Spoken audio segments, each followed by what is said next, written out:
Well, we're here tonight, start off with a workshop, which will begin with a discussion on off-street parking. I think David and Doug, you're up. All right.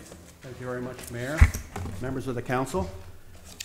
David and I have been busy at work for quite a while since I've been here, not that long, but to work on parking is one of the first things that we wanted to focus on. We did have a nice presentation to the planning board, and they were very excited about some of these changes we're going to present to you as well. And I hope you could indulge us to just move through this presentation. We want to leave time for questions, but that way we can just go ahead and make our points, and then we can have a good discussion about this. So with that, I should open it up. So, of course, parking regulations has been talked about ad nauseum, I'm sure, for many years, as I've come to find, and it always seems to be one of the major questions, is there enough parking, is there too little? And that's one of the things that we're going to be looking at tonight. Your comprehensive plan definitely makes a number of suggestions and recommendations, as you had in your packet of information.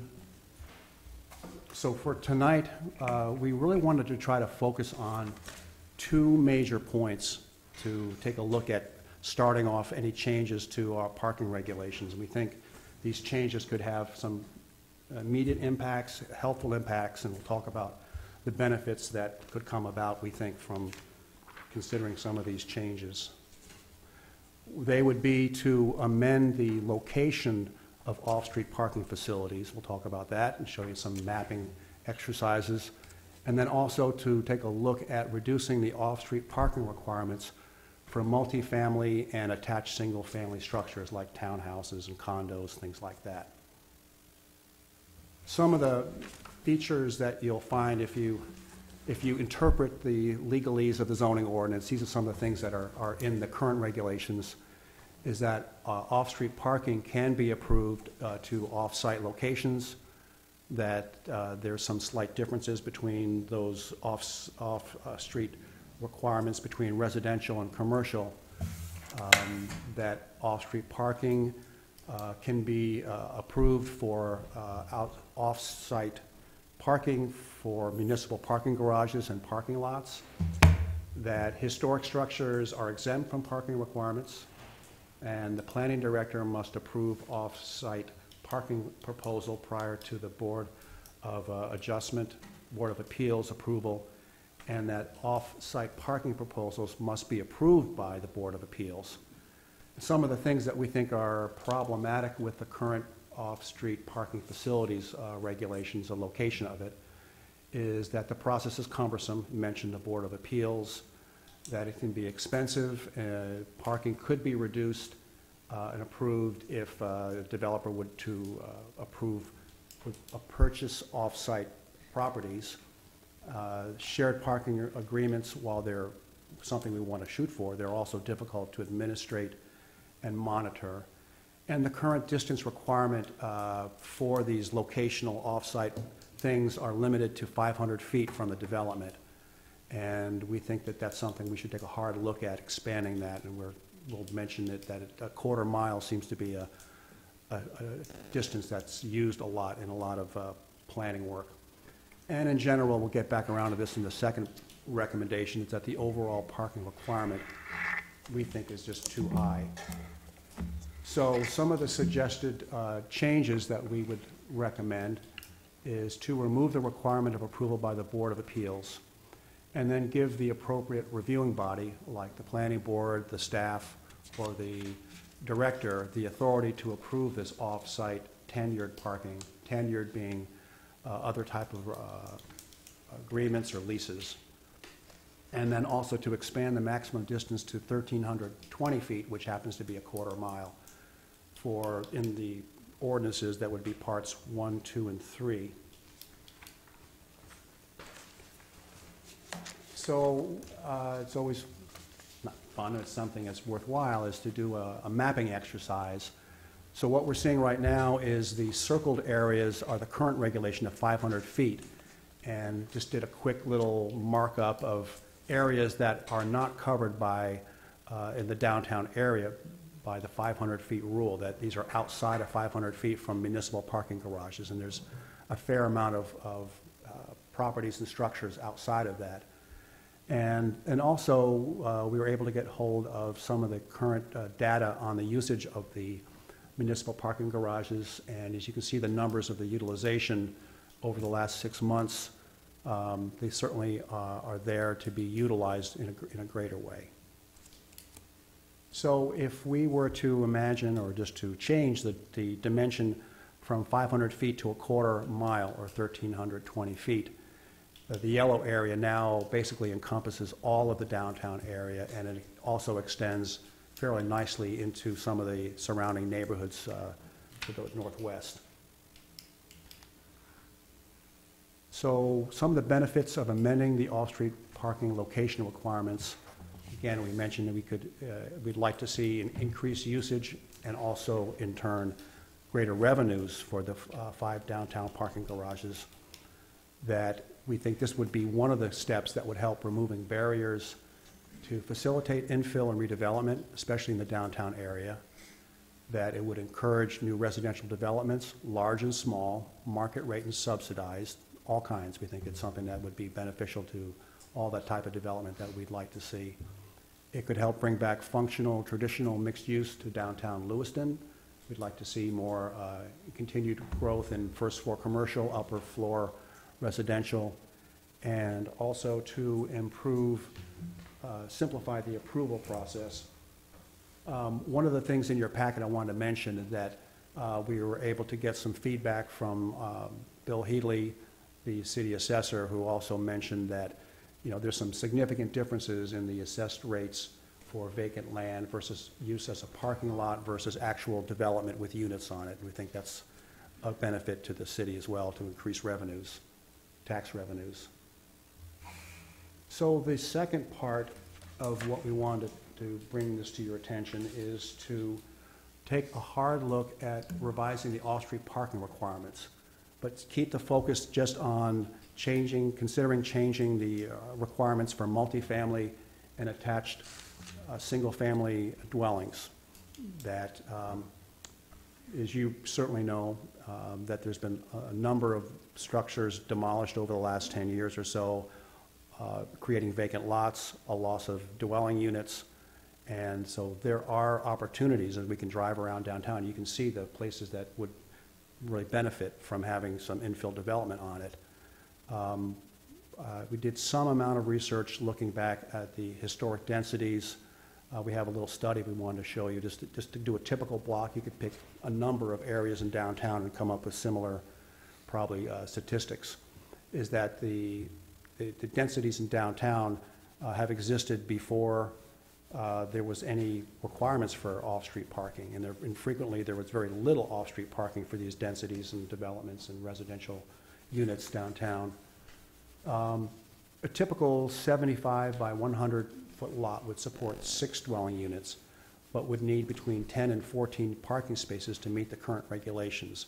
And just simple math, the space on the ground that 10 to 14 parking spaces take up virtually obliterates area for a building. So it's the math just is problematic and not working very well. And we can see that there's a problem in our vacant lots sitting there and not being utilized, which I think is something we'd like to see happen. So looking a little in more detail, this is relatively unofficial kind of a study, just of one block, Pierce block. There's a total of 14 lots, a total of 1.6 acres. Of those 14 lots, 8 lots are developed, 0.84 acres, 6 lots are vacant, 0.76. Of those 8 lots that have development on it, there's 33 dwelling units, just over 4 dwelling units per lot. And on those 8 lots, that total 0.84 acres, that comes out to be close to 40 dwelling units per acre. So I think that's, again, this is unofficial. We would need to do a larger area to really verify some of these numbers, but it seems to be pretty typical of the downtown areas, for neighborhood areas. On those lots, excuse me, it should be 8 lots. There's only 13 off-street parking spaces. There's just not a lot of parking to be found on these properties. Looking back at the old records is a little bit difficult, but I counted some 55 units on those vacant lots. So just give you kind of the flavor of what's happening out there. If you zoom in a little bit more, I think this just kind of reiterates and magnifies the problem of the parking requirements that we have right now. So there's 2 sample lots, number 1 and number 2. There's number 2 has both of the same, 75 by 100. That the regulations in this zone allow for 1 dwelling unit for 1,250 square feet of lot area. And then the parking requirement varies depending on the number of bedrooms. And if you have 3-bedroom structures, it requires 2 spaces per dwelling unit, plus 0.2 spaces for guest.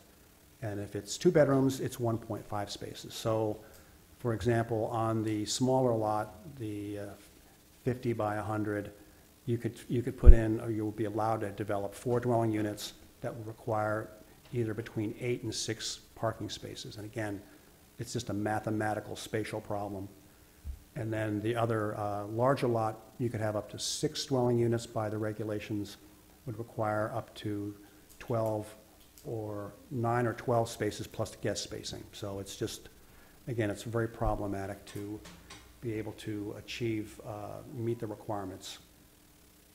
So kind of moving towards the finish line, we really want to try to give you time to ask questions and hear your comments and thoughts about this. That again, we talked about changing some of the regulations on the location of off-street parking, and then the other part for reducing the parking requirement for multifamily and attached single-family structures. We're recommending looking at going down to 1 parking space per dwelling unit, flat out, not worrying about the number of bedrooms, and then reducing the guest requirement from 0.2 guest parking spaces per dwelling unit down to 0.1. So that would reduce that as well.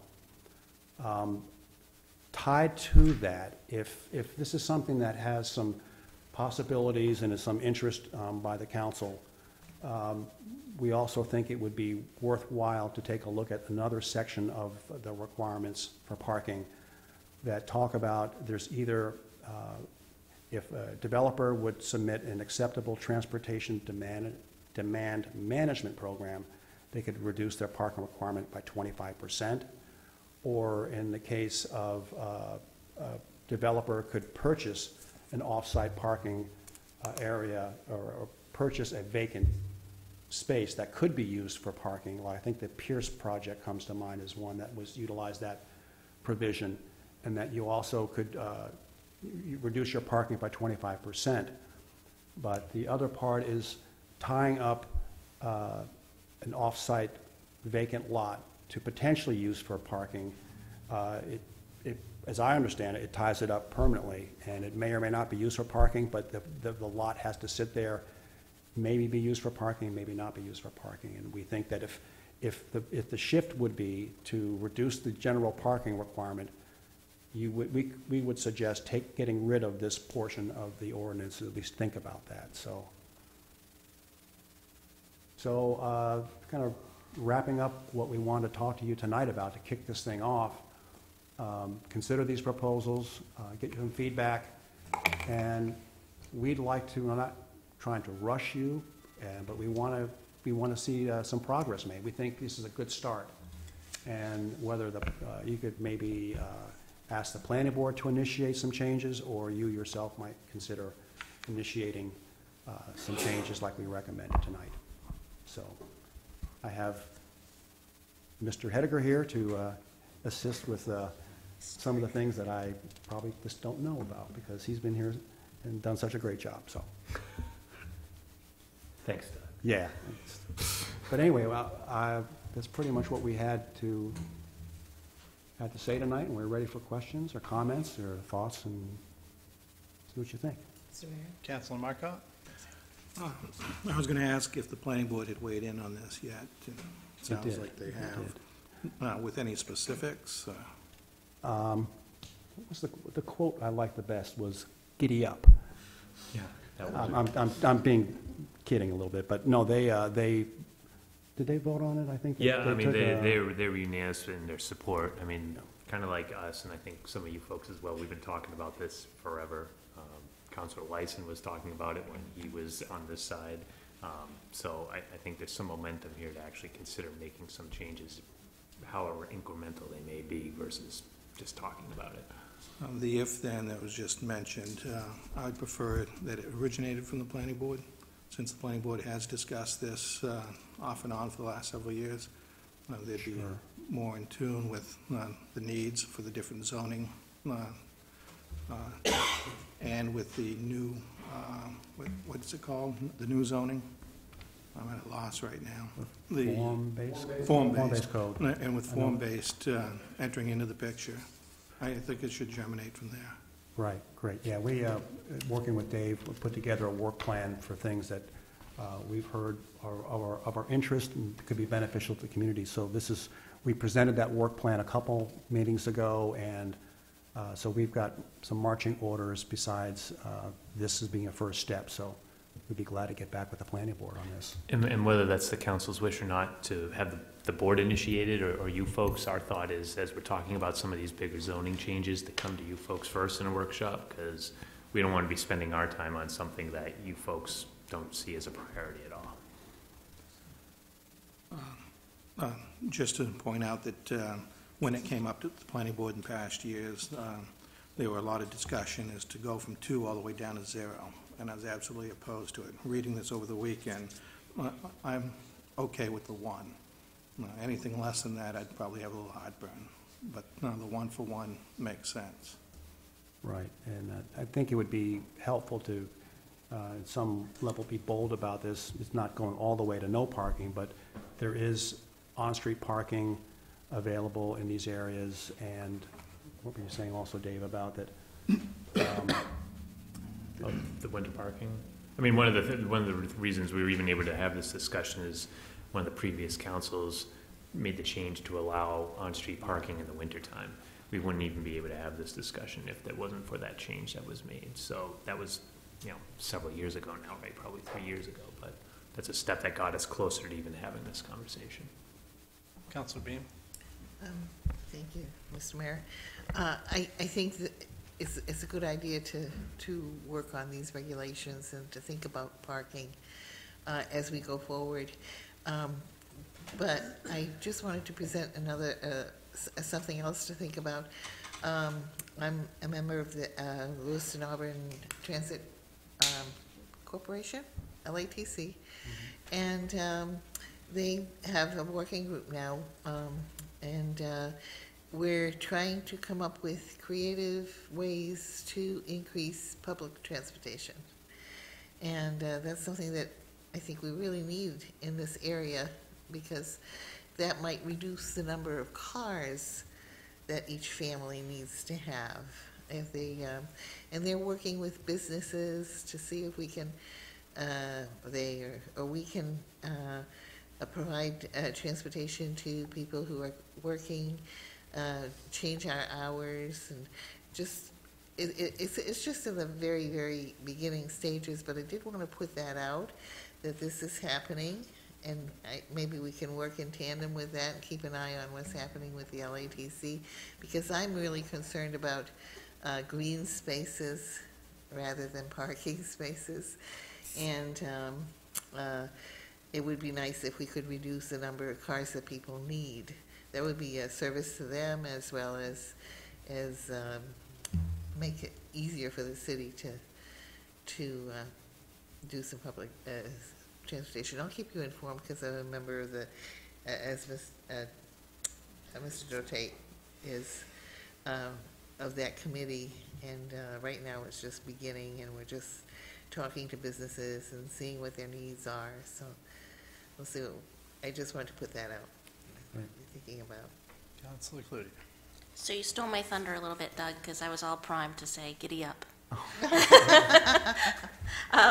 So I these two amendments look great to me. I think our current requirements sometimes hinder development, so I'm excited to see us moving ahead on this. And just to follow up on Councilor Marcotte, I'm open to recommendations coming from the planning board first, if that's helpful. Councilor Joy? Okay. Yeah. Do I jump ahead? Okay, thanks. So thank you for preparing all of this information for us. I think one thing that struck me, so I sent a lot of questions to Dave and Doug previously, but just to kind of encapsulate the response, it seems like our parking requirements are for like the worst case scenario. You've shoved as many people into a building as possible and they all have a car. Is that a correct understanding of our current parking? Yeah. Like you've met fire code and everyone brought a car with Yeah, them. I mean, it's fairly accurate. I mean, again, I think Doug mentioned somewhere in here, I mean, a lot of these standards are based upon not traffic engineers, but engineers that were looking at basically, suburban neighborhoods and different types of development in that nature. It wasn't necessarily a study of every single use specifically and what their demands are. So some of these requirements might be okay in a rural area or a different type of community. When you're in an urban area, though, where you have public transportation, where you have on-street parking, where you have some amenities that you can walk to, a lesser parking demand, it's not inappropriate. It's something that we should be considering. Yeah. And then the other thing that I just wanted to put out there that we had discussed, but the current utilization of the parking garages, what 6-month period is that addressing in our packet? Do you know that? I didn't give you the spreadsheet, but I can certainly provide that to you. That was given to The me dates. by I'm just curious if Mr. Centerville is thrown off by the Hartley Bach construction and all of the activity there, or if this is normal utilization. Those figures pretty well track our Okay. long-term utilization. Okay. The one thing in there that moves back and forth is Lincoln and Cedar. Lincoln Garage and Cedar it used to be Cedar was very heavily used, and now it's being split more. Yeah, and that's what I was surprised when I saw Chestnut had a lower utilization than I would have expected. That's historically been pretty close to full, but I think they are, with construction that's been going on them, I think they've been splitting it, moving more people down to the Lincoln Street Garage. Great, thank you. Councilor Payne. My favorite subject, parking. So I'm super ecstatic we're finally moving forward on this. I don't know if I'm the single vote. I think the council should take the lead on this. I know the planning board is, excited to move forward with it, but I think it should initiate with us, and I think it should be sooner than later. In regards to the parking garage utilization, can you talk at all about how our free parking that lines Lisbon Street affects the low utilization of the garages? No. No? Probably can't either. If Dave can't, then No, I but can. I mean, that's a reality. I mean, that's something they're aware of, is that there's free parking on Lisbon Street. You park in the parking garage. It should cost more to park on the street in front of your business, or one could argue that. I tend to agree with that you should be paying more to park in front of your business than you are parking in a parking garage. The city just completed a study of the parking meters, and with different policies and recommendations being made. There's actually a meeting later on this week to discuss the findings of that. So while that's not directly related to this, there are going to be recommendations in that about what should be done from a metering perspective, costs, things of that nature. Right.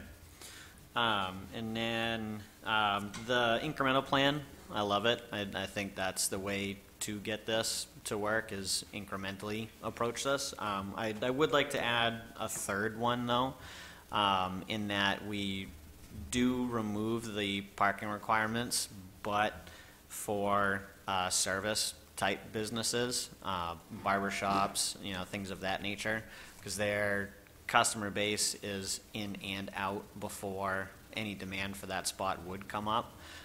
So I think that'd be a good way to further enhance this.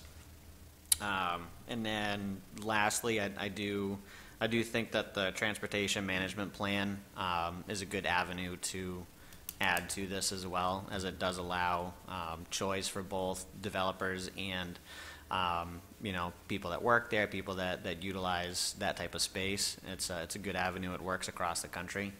And then just some useful information for anybody that's not as excited about parking as I am. Hartford, Connecticut in 2017 unanimously passed full removal across the board of parking minimums in the entire city. And it works. So I'm excited to see this move forward and giddy up. Yeah. Councilor Lyson. Thank you. Long overdue, as David said, we've been talking about it for a long time, but that doesn't mean things aren't controversial or they're easy, whatever. So I appreciate the work that you guys are doing. Couple scenarios that I want to explore. When I was the planning director, St. Mary's built the Blake Street condominium projects, right? And there was this regular parking thing. They wanted 24 parking spaces, and it was ridiculous. So I convinced the developer, he had a lot across the street from the developer. I said, well, set that aside. And if you need the parking, which they never did need, in fact, I don't think there was even one car per unit that's there. People just don't have that many cars. And it's been a lots to gardens garden since that time, feeding the neighborhood food. So that's one use that all these reserve spaces, if we go in that direction, if that's part of the solution. Remember, you can put, you can't build a building on it or whatever, but you can certainly do other useful things for the community. Kind of speaks to your greening of the situation too.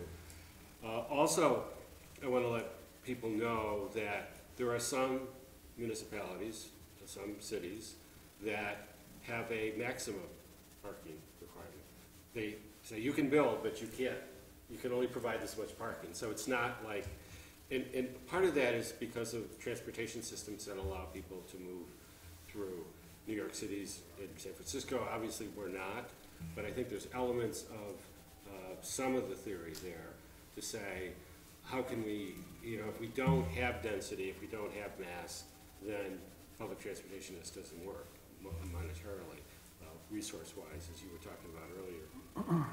So I think we have to, it certainly encourage that. I think, I don't have a problem with the planning board as long as they're willing to begin the initiation pretty quickly, like at their next meeting. I don't have a problem. I think bottoms up is okay. It's coming through the comp plan, which was, the basis of the direction that we're moving into. And a lot of people participated in that. And to the planning board and to the council is a fine way for us to go. If I didn't feel things were happening and shared that among councilors, certainly we would initiate that, and we have the ability to initiate an amendment. But so does the planning board. And obviously, I'd like to hear from them as well directly. And I think the incremental approach probably is a good one. I have some other thoughts about other pieces of that, but I do think that flexibility here is the key, because projects need that. And I know we were talking about housing and needs on parking, and will we be changing our parking to help accommodate some of these developments down the road?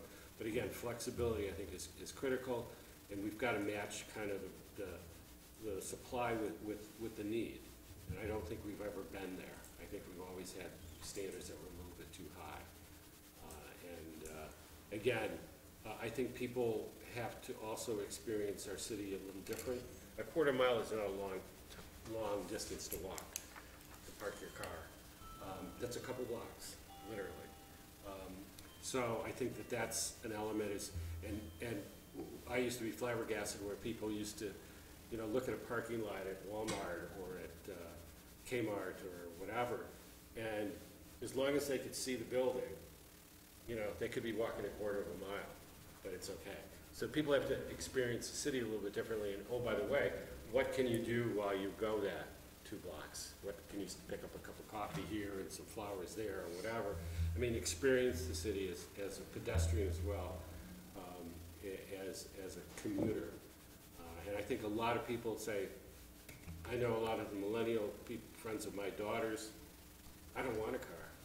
You know, cars are too, I can't afford a car. They're too, you know what I mean? It's on and on and on and on. So this is I think too much decision-making is done by people who, you know, I'm not suggesting that we live the suburban life, but have a mentality that says, well, I used to think, why is this person walking? Why isn't he driving? You know, now it's when they're on a bike, I'm thinking, but it's like, you know, we think backwards sometimes, and I think we need to kind of understand this better. So I appreciate your work. Thank you for your time. Okay. Good. And now I was just going to mention at the end of the staff report are other, and you've already mentioned some of those things, there's a number of topics that are worth thinking about, looking into. Again, we were hesitant to kind of just open up the whole Pandora's box of parking. We could wind up spending a year working through all these other issues. So you've mentioned a lot of really good things to think about, but we also wanted to draw your attention to some future topics to think about. Okay. Great. Thank you very much. Thank you. Thank you. And next up, discussion on public art.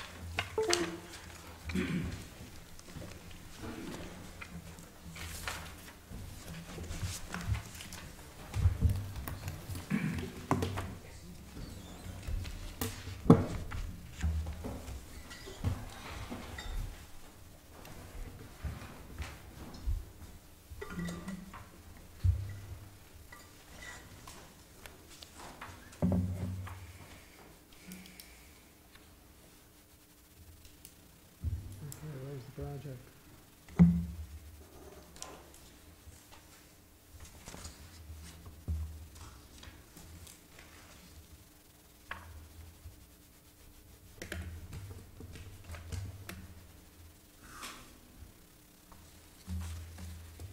Got really nice pictures if I can get the drive to show up.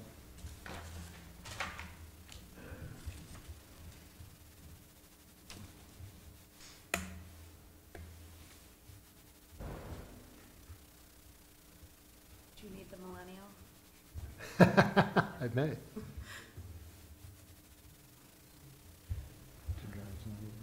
It's not even showing up.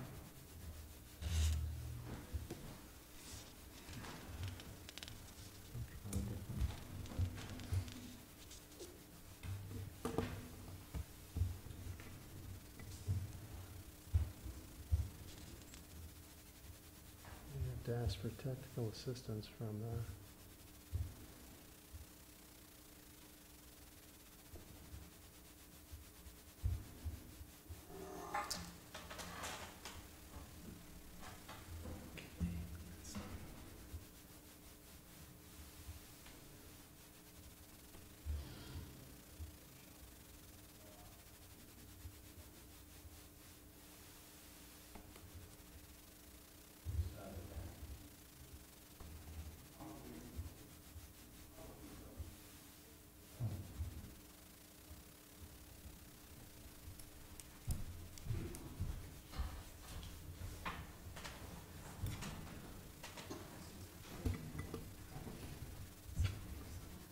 I don't, Dave suggested rebooting it real quick, and it should come back up. okay. Scary, isn't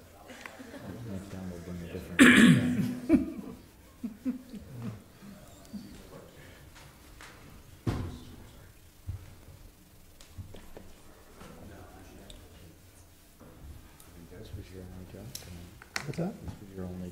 This is my only job tonight.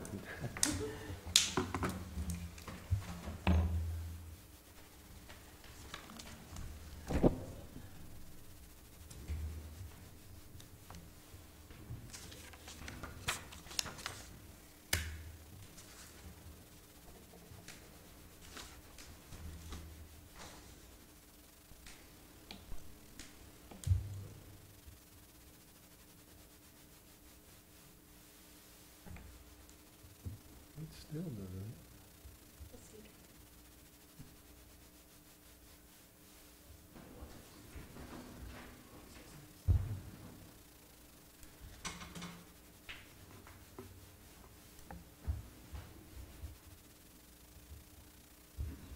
should have brought my own laptop.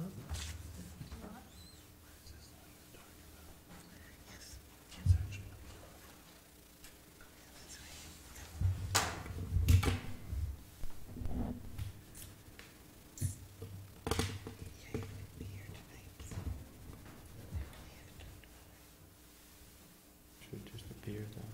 Should have just appeared.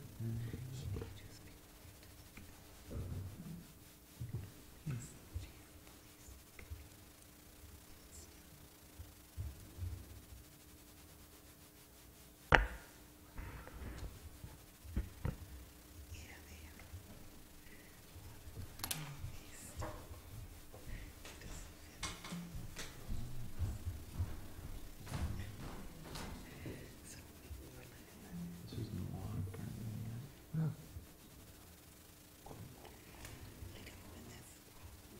Like, do you want me to download them and send them to you? Now you are being a little anyone. I'm sorry. I figure this might be the easiest path forward.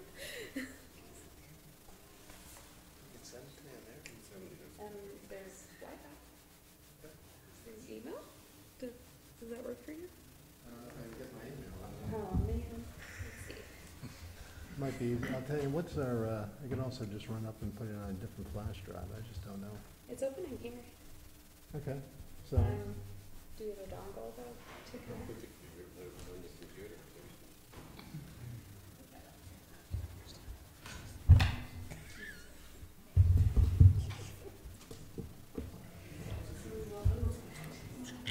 You gotta have, you need to get it.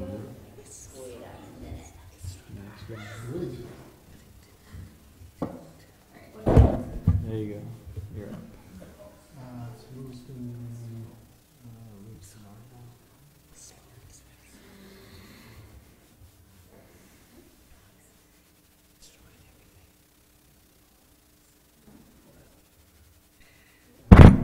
You want to paste them?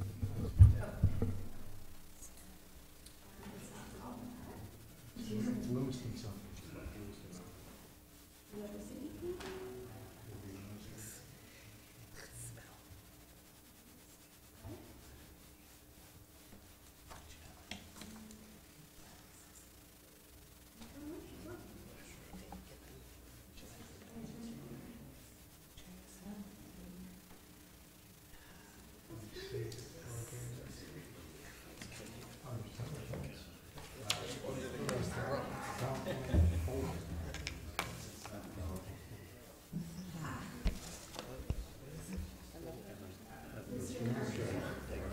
Got it. Thank you. It's the last time we put him in charge of town. Well, I thought, I came down, I was like, oh, the guys are on park, and I'll just plug it in afterwards. But do we not have the, oh, there you go, okay. Thank you. Yes, of course. Well, my apologies for the delay.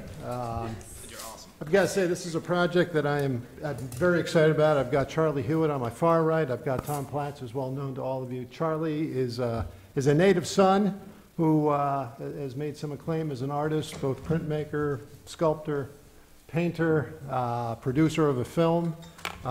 If any of you saw Raising Ali, Charlie was the one who really brought that film to light. We've been having conversations off and on over the last couple of years about Charlie's desire to really make that a much bigger part of this. And he's got a friend who's a sculptor who's working on a project, and the idea would be to bring a Ali sculpture to Lewiston. This is a small vision. Let me turn it over to Charlie at this point and give you some sense. Well, thank you, Lincoln. Thank you, Mayor and Council, for meeting today with us. I am from Lewiston. I was born here. And just to introduce myself. That's right. I'm back from 40 years in New York City. And my family were the St. Hilairs.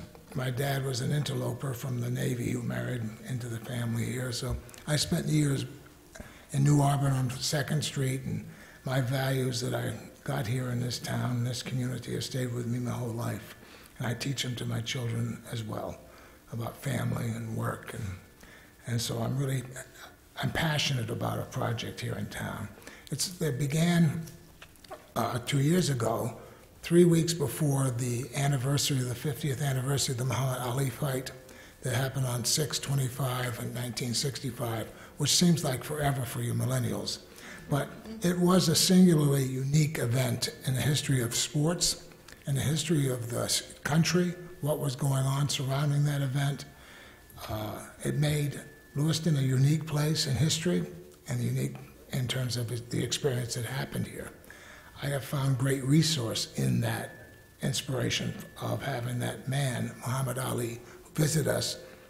And what I'd like to present to the council is a monumental sculpture to Muhammad Ali, 12 feet, say, something Bunyan-esque, that would be in a park in this Bates Mill complex that would celebrate diversity, unity, and community.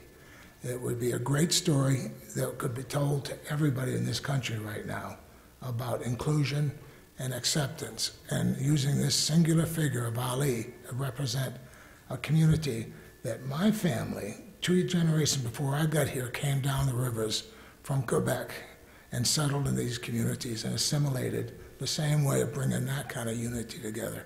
So from my perspective, this could be an amazing event to have. The real reason I've always been fascinated by this event that goes place, and I participated in shows, I've had shows at the Farnsworth, I've lived in that part of the world I've experienced that part of the world culturally and commercially in the galleries. Driving up the turnpike here 6 months a year are wallets and purses full of money with art tourism. They drive right by the exit. They're on their way to Waterville, they're on their way to Rockland, they're all over the place. They come to Maine because of its unique art, cultural identity. And people know that the state is an authentic place, and they come from everywhere to visit it. I'd like to bring some of those wallets and purses into Lewiston to spend a day walking the town trails, visiting the restaurants, experiencing the people, and getting rid of the negativity that people have perception of this community. And what we'd like to offer is, could you go to the next piece? This gentleman I know, his name is Zenos Fridakis. Zenos is built, this is a piece going up. This is a piece that's going to go up on the 26th of September in North Bergen, New Jersey.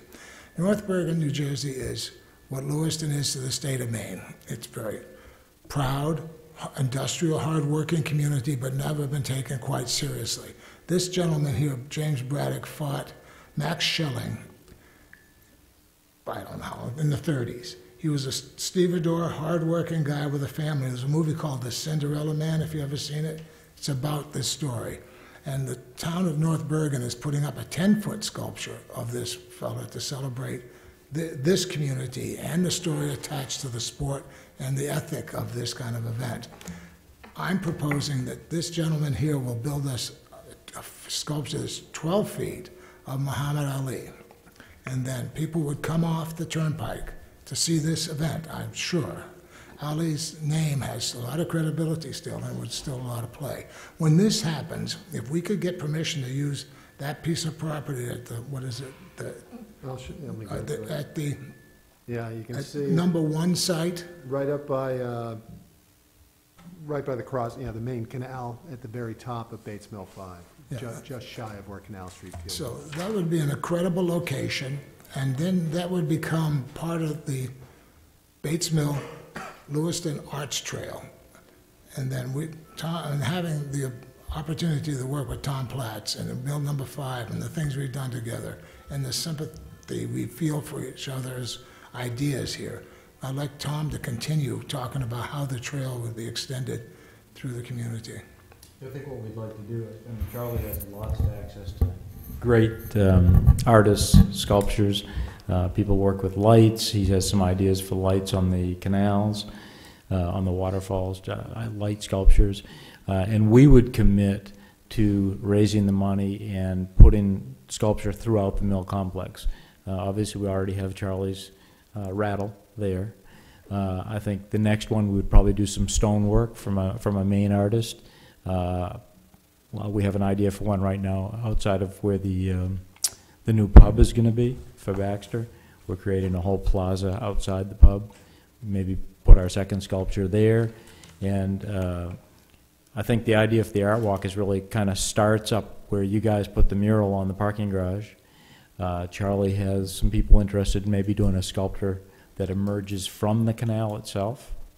And then you could walk down by Ali, follow down Mill Street. We would have one at Baxter. We would have one where the fountain is near Da Vinci's. We would have some in the courtyard between the buildings. I'd like to put one up near, you know where the bell is outside, where the old Da Vinci's is, that side of mill number 1 and 2. And Rachel has the original bell from the mills there. Put one up by there. And really make it so you run into a sculpture every couple hundred feet. I mean, I think our long-term goal would be to bring this down into Payne Simard Park, down where Rachel wants to build the museum, and have them be really notable sculptors putting this work up. And I think you would draw people the same way Mass Mocha draws people from all over the country. And it could really do something for this town. I don't think we're not asking for money. We really just want the first piece of land, which is that tip of Bates Mill number 5. And we'd plan it such that it worked with the building and, you know, wouldn't get in the way or do anything. And it would just really be a monument coming into town. And we'd take care of the rest. I mean, we're really not looking for anything but support. Yeah, and I've often in my conversations, people have said, you know, Providence does this fabulous thing with fire and water. You ought to do that. It's like, no, Providence is doing that. Mass Smoke, you ought to no, Mass Smoke is doing that. Was it Beacon, I think, over in upstate New York, over near Albany? This would be unique to Lewiston. You know, Charlie is a local, you know, native son, who has done quite a bit of work both in Maine and I'm not sure globally yet, Charlie. You outside the U.S. yet? You've been around the block a little bit. Yeah. Andy Rosen is somebody who is a Edward Little grad. I mentioned this at a meeting last week. So I said, Andy Rosen, we know Andy Rosen. He's got these pieces down in Portland. Not that he would be doing exactly this, but these are sort of indicative of the kind of work and something he's done coming out of the water. I am having a heck of a time with your... Arrows. Use the arrows. And I think this would grow by itself, because as you get more prominent sculptures, there are going to be more sculptors who want to be here. I mean, that's just the way art works. There we go. Here's the lighting slide. So this is the area. You've got the next one here. That's the area, if you're standing on the cross canal behind Fishbones, and you're on the bridge, the parking garage is off to your left, Baxter's to your right. This is the area that you could light up. And I think that it's important to celebrate the industrial history of Lewiston, to take it forward as a positive thing. To say that these spots, that's a very unique, I love that spot. It's a waterfall, in the industrial waterfall. And I think with lighting and some drama, it could be a really enchanting, charming place. I would like to find places where we could expose the work that was done on the canals, the kind of people who came here to build this, and the kind of people, my family, who worked in it, and celebrate this as a work ethic this community is. And believe me, in the future, I just took my son to school yesterday. I took him to Ben Franklin Tech. I am so proud of him. It's a 2-year school. He's going to learn construction management, and he's going to have a future. I love that kind of thinking now, and I think that's going forward. A lot of people are going to understand the value of these communities. Lewiston is not unique. There are thousands of towns in America that are having these kind of issues, and they don't seem to see, I think, the personality side of these places, the people who were there, the people who worked in them and celebrated their lives when they got out after the evenings. Because when I was a kid, it was pretty intense when all my family came out of the mills. Those nights were wonderful. Their music and the celebration of a day's work and getting home in the family. So I like this idea of, and Tom has done such a great job with it, bring the mills to play, bring them back alive again. so yeah, this will give you a sense. You know, that number 4 is where the lighting could happen. This is Rattle, which is Charlie's piece. That was where the Hartley block is being built. now. It got reloaded down to the Bates Mill campus, right behind Childs Park. Yeah, you can see where it is there. And this was the one that was painted about a month and a half ago. And, you know, people talk about this as well. So you can really see, you know, the whole area as Tom had laid out. You really could have a nice walking trail, and this would be the beginning. And then there was talk of Many more places. Yeah, I mean, Child's Park actually would be a good place. a great spot as well. To start leading you down towards the waterfront. Yeah, so depending on where these are, the city now owns the canals, so if there's actually something either needing to be lit in the canals, or if an Andy Rosen piece actually gets erected in that, that is something where the council would need to give authorization to allow that to happen. The site where number 1 is right now is currently owned by the city as well, so allowing that to go forward. Really, the intent here, though, is these would be publicly owned pieces, but not publicly funded pieces. They're really looking to privately fundraise to bring the money to it.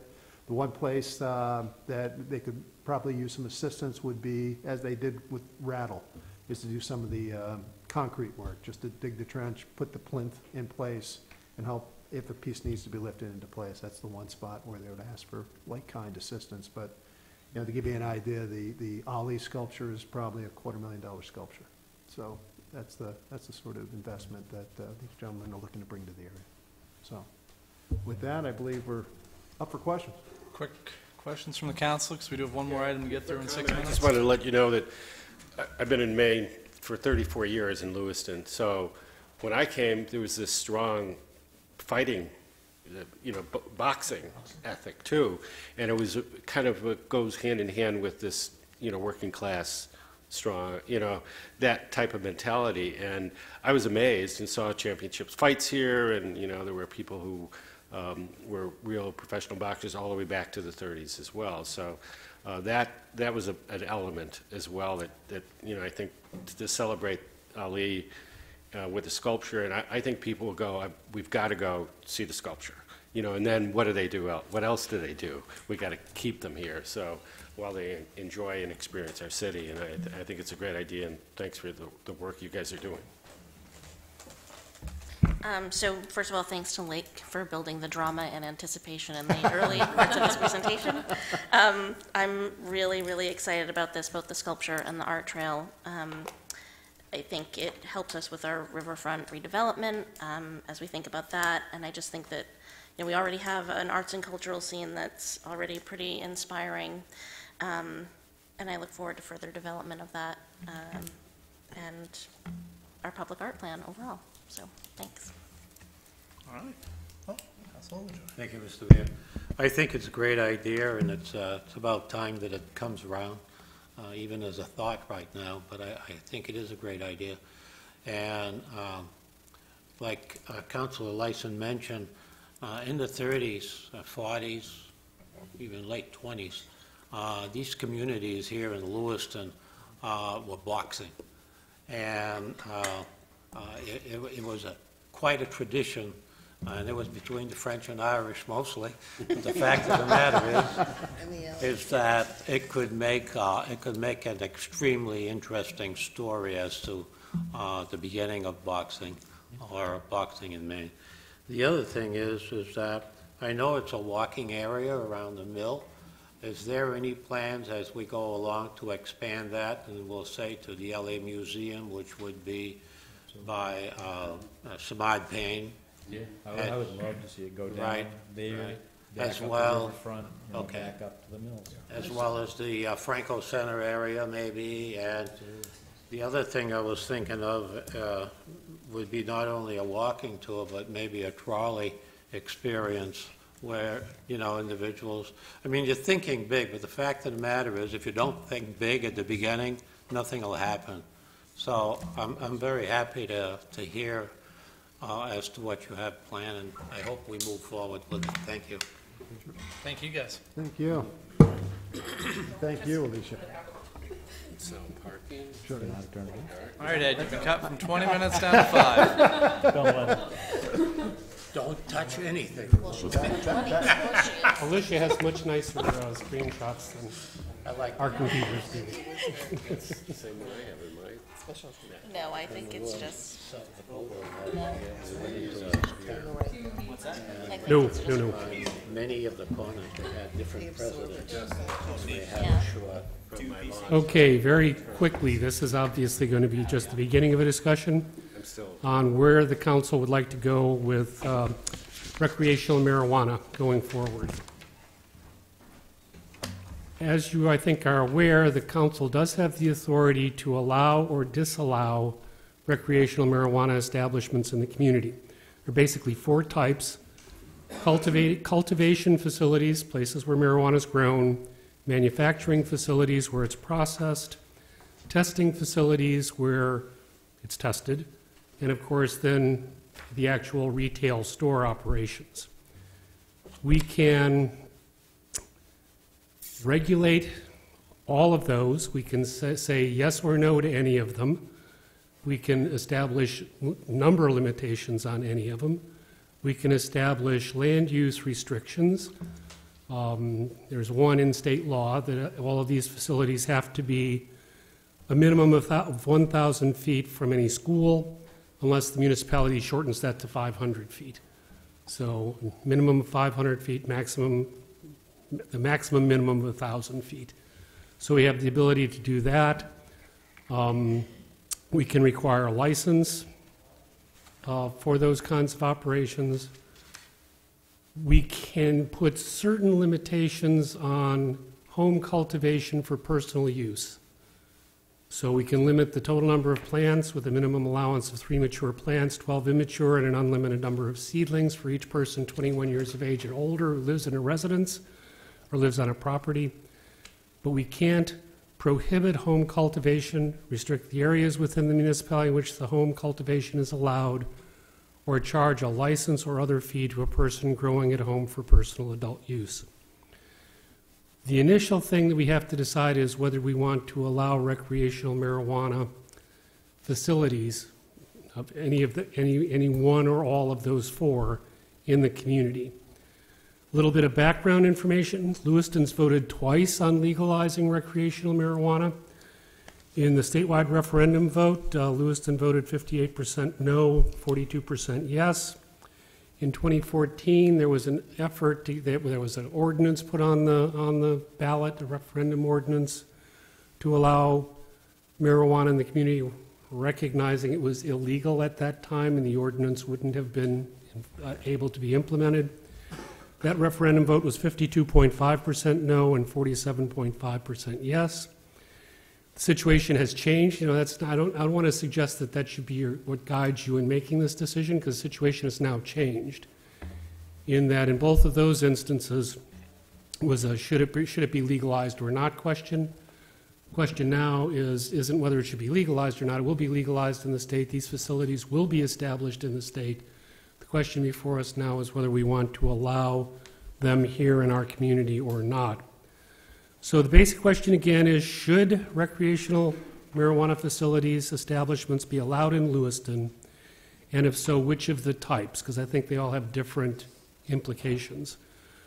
Growing facilities, manufacturing facilities, testing facilities, those are all facilities, the majority of which would be, or probably almost all of which in Lewiston would be indoor type facilities. And then of course the bigger question, I think, of recreational sales through storefronts. Before we start going through the entire process of trying to figure out where we want to go here, I don't want to spend a lot of time writing detailed regulations unless we get some initial guidance in the next 2 minutes from the council on yes, no. Councilor Cludier. Were you done? Were you done? Yes. Okay. You gave us 2 minutes. So I unfortunately require a lot more information in order to come to that decision. I'm a giant nerd, and I actually read this Maine Town and City magazine. 30 to 32, yeah. And I think in the July edition, they did a whole article on this question.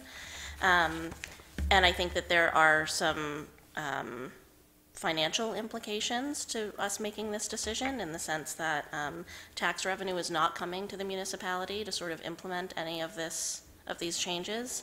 And so that is going to cost the city money to do that in terms of tracking and writing code, and it's going to cost administrator time. I think we need to be conscious of that. My second question was related to how this passed in the city of Lewiston in 2017, 2014. You've already answered that. So I need more information.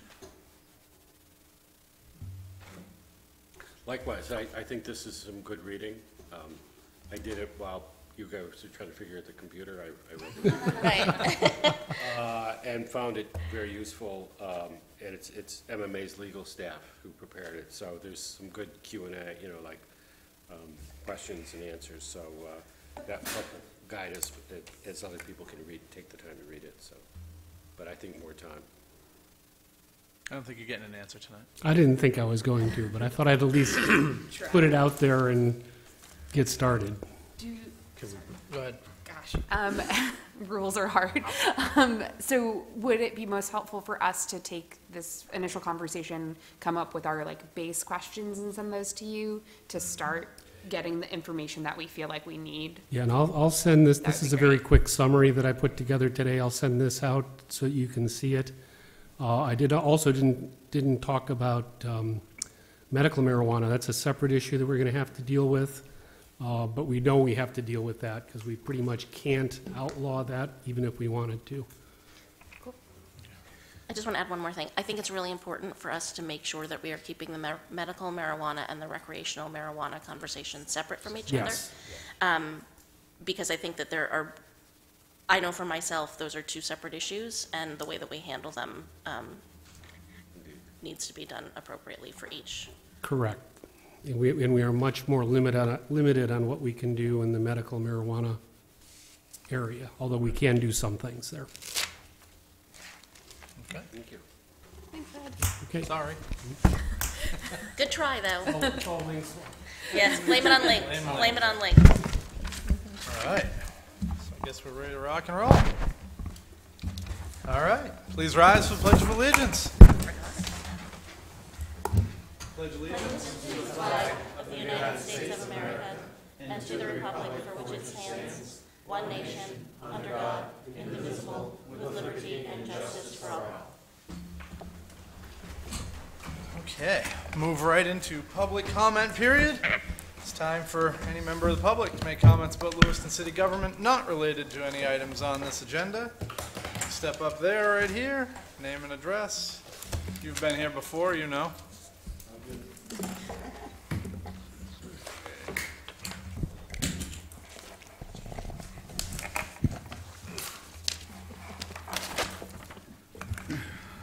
Hang on just a second, I got notes here, because I want to be brief, which I'm sure you want me to be.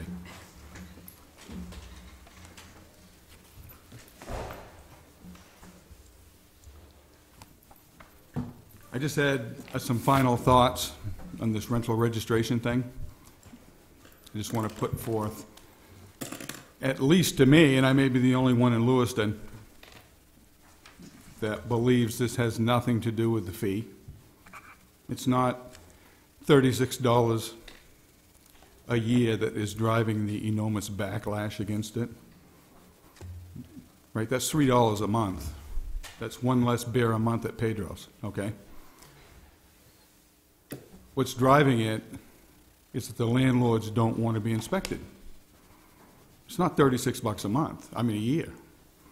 In fact, if you turn it around, and I've said this to other people, if you offer them the chance to write a check for $100 a unit, guaranteeing that they wouldn't be inspected, they would break their arm writing that check. And I can't prove that, and it's just, Jay, he's always got something to say, okay? So that's my belief. It has nothing to do with the fee, okay? But I also think even having this committee called is disingenuous for one giant reason, and that is that the city doesn't even inspect for general assistance, which I didn't even know until 3 weeks ago. And it struck me just incredibly wrongly. I mean, I don't know why you would call a committee to investigate the idea of rental registration when the city, who's paying the rent for these people, which, by the way, is well below market rates, doesn't even inspect the units. I mean, truly, it's just gross. I mean, you're putting people in harm's way and paying for it. And I'm not the smartest guy in town. We've proven that several times over, okay?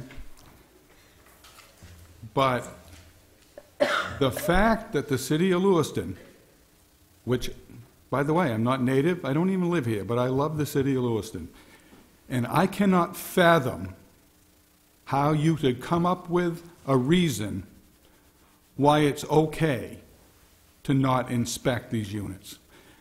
And every reason I come up with is a bad reason. We know who owns most of them. And I'm not going into that tonight. I don't want to get thrown out of the meeting. It's just beyond comprehension. And you're on the verge right now. You're asking, or you're applying for a $30 million grant to fix in-town Lewiston. And I don't know how you can do that with a straight face. If you're telling me, as a council, and I've met a lot of you, and everyone's nice, okay?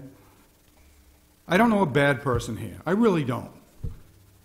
But I can't figure out how you can hold your hand out for $30 million with a straight face and say that you can't afford to hire an inspector to go make sure that kids aren't getting poisoned and windows aren't broken and the heat's working.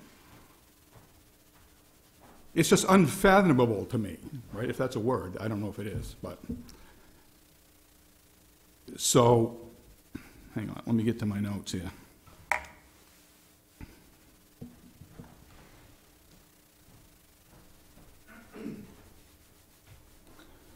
I would also say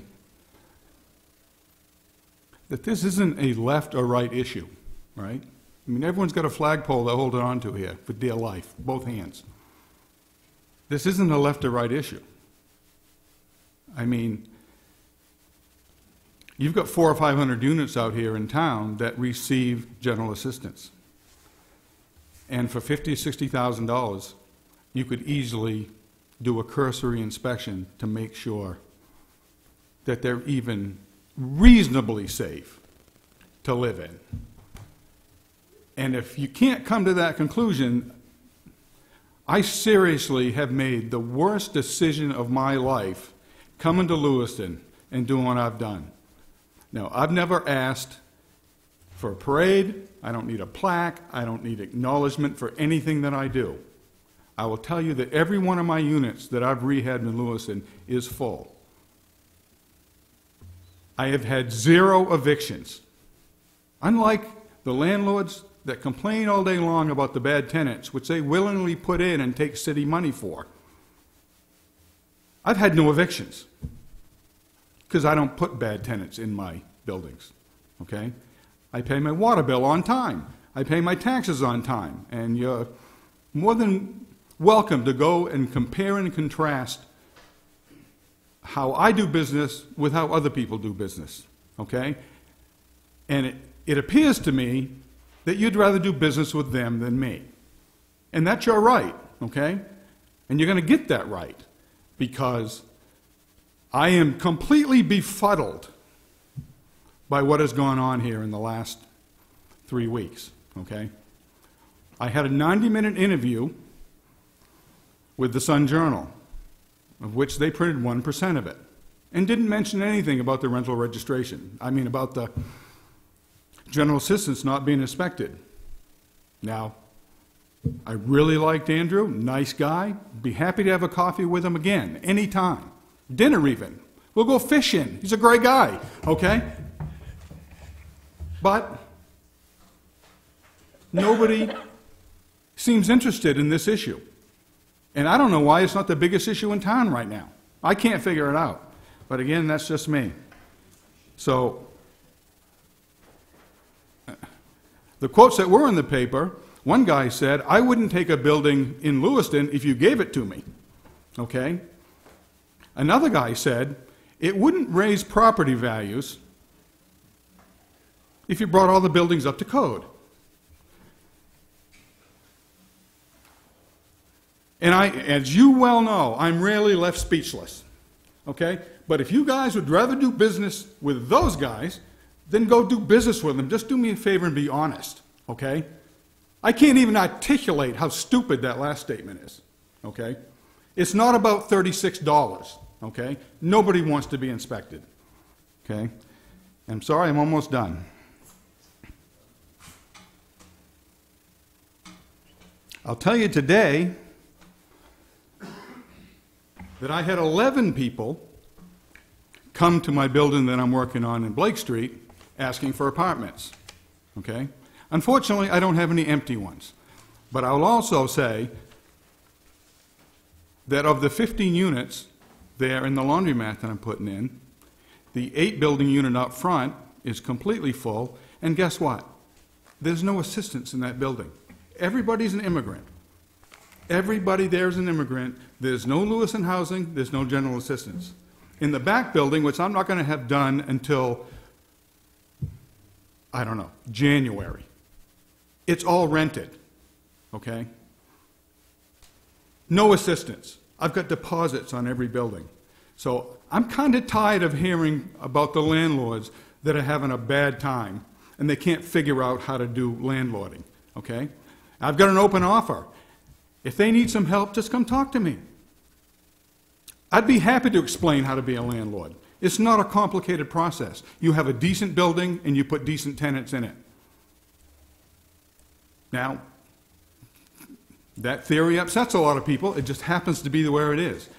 It's not harder to be a landlord in Lewiston than it is in Portland, by the way. I own buildings in both. Right, there are challenges in all of them.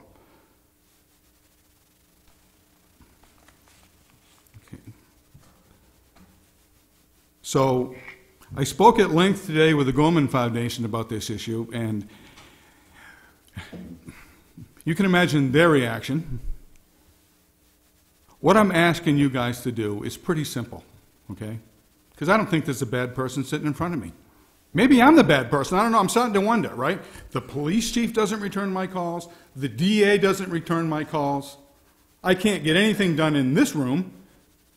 So maybe it's possible. I've got to be honest with myself and say, maybe I'm the problem, okay? I don't know. It certainly appears like this after the events of the last meeting, okay? What I'm asking you guys to do is just do what's right.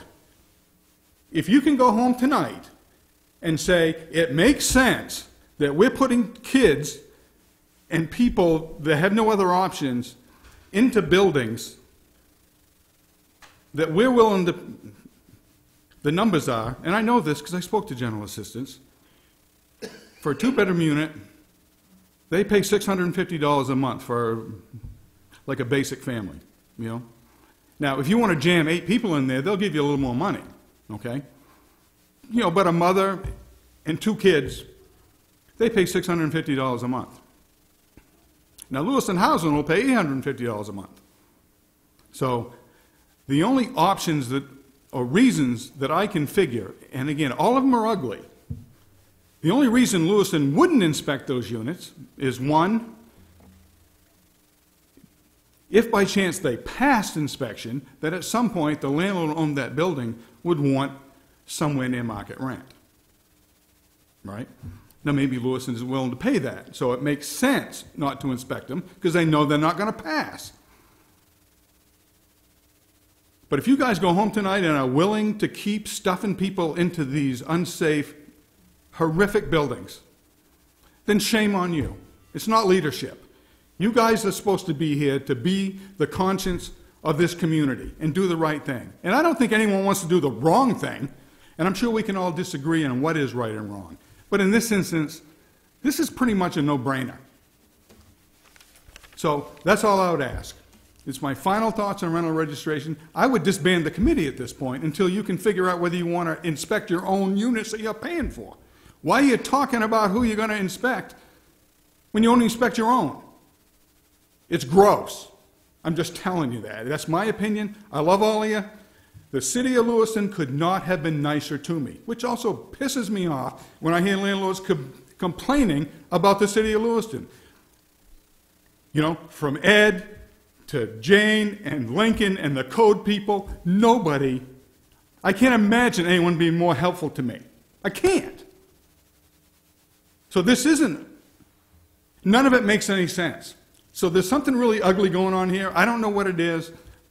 I know there's a lot of bright people sitting in front of me, so please go figure it out, okay? Because I'm not stopping here, right? I've been ignored here long enough. Maybe not on purpose. Again, I'm not saying anyone's doing it on purpose. I've been coming here for 4 years with zero, to quote Animal House, 0.0 results, okay? So I'm all done with that, okay? I'm all done with that.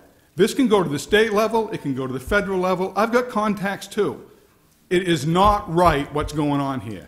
And to be asking for a $30 million grant when you won't even clean up your own toilet is not right.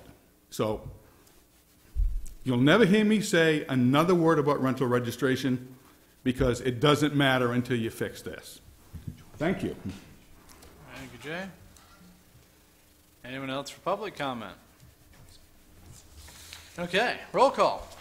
All roll call votes for this meeting will begin with the Councilor of Ward 1. Agenda item number 1.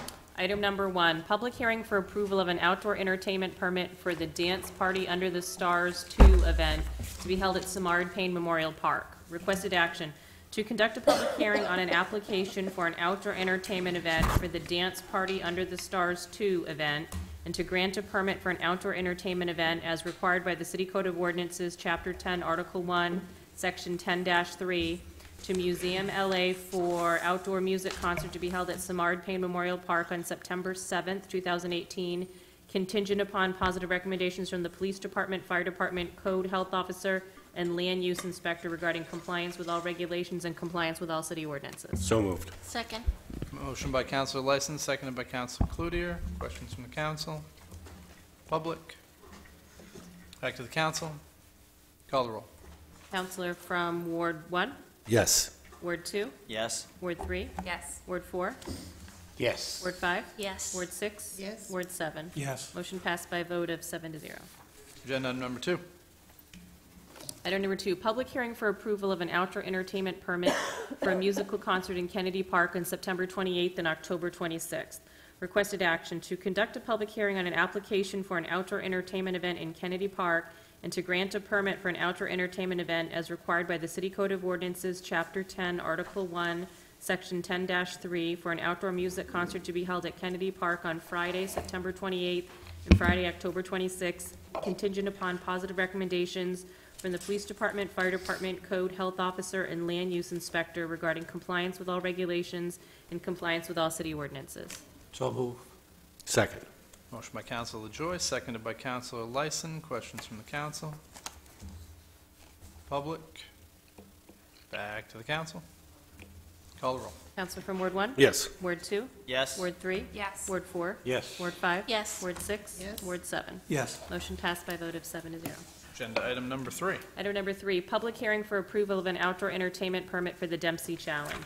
Requested action, to conduct a public hearing on an application from the Dempsey Challenge Committee for outdoor musical concerts to be held at Simard Payne Memorial Park on September 28th, 29th, and 30th as part of the Dempsey Challenge, and to authorize a permit for an outdoor entertainment event required by the City Code of Ordinances, Chapter 10, Article 1, Section 10-3, to the organizing committee for the outdoor music concerts, contingent upon positive recommendations from the Police Department, Fire Department, Code Land Use Officer, and Code Health Officer regarding compliance with all regulations and compliance with all city ordinances. So moved.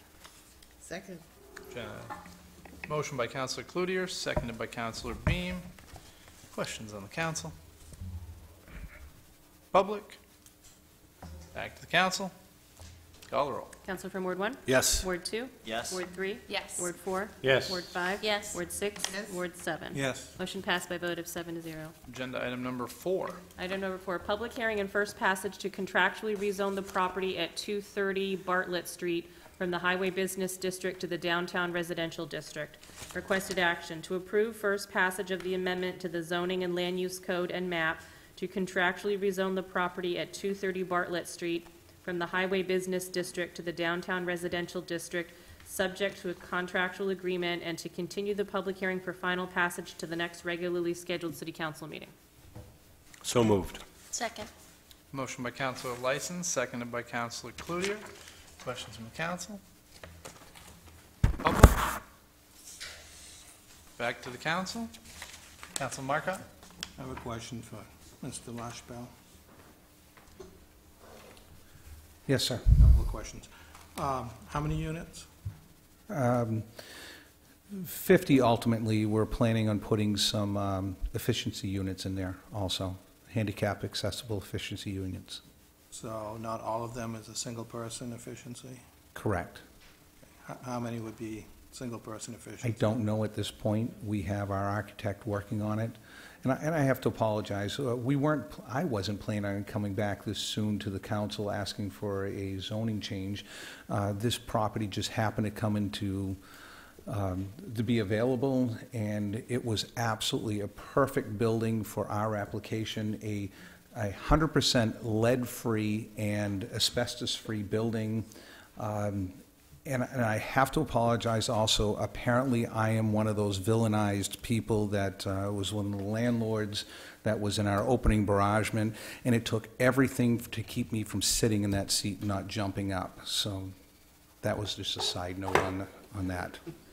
Where I was going with that is, seeing as how the property abuts current high school, current elementary school, and a future elementary school, I'm just curious as to policy on sex offenders. Well, that's really easy because it's the school system is like the Kennedy Park system. You can't be so close to schools or whatever for certain people that fall into that that zone. This would be our sixth boarding house that we have. That some of them are just because they're too close to either Kennedy Park or a school, you can't have certain people living within that distance. So that's totally out of my hands. That's just what the state and federal, state law and actually local law requires. So yes, we scan everything, we do background checks, we make sure that the people that come in. And what a really interesting statistic came in after our last meeting, I sat down and I looked at our largest boarding house that we had, and more than 80% of the people have jobs that live in there. So that preconceived notion that people that live in a boarding house are all those people actually have jobs. And 80% of them have jobs, and out of that 20% that are off, 80% of those people are usually on disability and have a regular income coming in. The other 20%, I don't know. But so it's not just a fly-by-night stuff. A lot of them have jobs. Any other questions from Rick while he's standing there? Thank you, Rick. Thank you. All right. We've gone to the public. We've gone to the public. I got a question. Council Lyson. David, what was the prior use of this building? Could you talk a little bit about that? Built specifically for Tri-County. They use it as office space, counseling space, two-story office building. And it's been vacant for almost... They were the last tenants in there. I think it's been vacant for almost 2 years now. Yeah, 2.5 years. Well, it's a good opportunity, Rick. I mean, it's a good building. So I think the fact that it's new construction is the reason it's lead-free. Might I add, we're so committed. This is $1 million proposition for this property. So I'm not taking this lightheartedly. This is not fly-by-night. I'm investing 10 grand and I'm running. No, this is $1 million investment on Bartlett Street in Lewiston. Take it very seriously. And we work closely with Lewiston Police Department, closely with code enforcement. If there's a problem with the building, we want to know it. We want to keep everything to code. We're constantly updated. This building is perfect. It has an elevator. It has everything for handicap. We talked to staff, and they said, we're having a problem putting handicapped people in here, somebody in a wheelchair. Where can we find it? So we have handicap-accessible bathrooms, doors that open with the push button. It's state-of-the-art. This is pennies on the dollar for us to be able to acquire a building of this quality and turn it into, hopefully, some quality housing for some people. I believe it was built like 7, 8 years ago for $3.5 million, a $3 million price range. I could not afford to put this kind of building up today and utilize it for public housing the way we're doing it. So I think it's a good opportunity for us. Thank you. Okay. Call the roll. Counselor from Ward 1? Yes. Ward 2? Yes. Ward 3? Yes. Ward 4? Yes. Ward 5? Yes. Ward 6? Yes. Ward 7? Yes. Motion passed by a vote of 7-0. Agenda item number 5. Item number 5, public hearing and resolve to approve the designation of Census Tracts 201, 203, and 204 as a neighborhood revitalization strategy area. Requested action to conduct a public hearing to receive citizen input on the proposal to designate Census Tracts 201, 203, and 204 as a neighborhood revitalization strategy. So moved. Second. Do we have to motion and second public You hearing? don't, you can All just right. open the public hearing by matter of Public right. hearing is open for anyone who would like to speak. Going once. Okay, public hearing is closed. Next piece of the motion. So the second item for this is to approve the resolve to approve the designation of Census Tracts 201, 203, and 204 as a neighborhood revitalization strategy area. So move. Second. Councilor LaJoy, seconded by Councilor Lyson. Questions from the council? To the public? Back to the council. Call the roll. Counsel from Ward 1? Yes. Ward 2? Yes. Ward 3? Yes. Ward 4? Yes. Ward 5? Yes. Ward 6? Yes. Ward 7? Yes. Motion passed by a vote of 7-0. Okay. Agenda item number 6. Item number 6, condemnation hearing for the building located at 12 Fair Street. There are 2 items for requested action. The first item, to conduct a hearing to determine if the building located at 12 Fair Street has met the dangerous building statutes as defined in Title 17, Section 2851 et al. Second.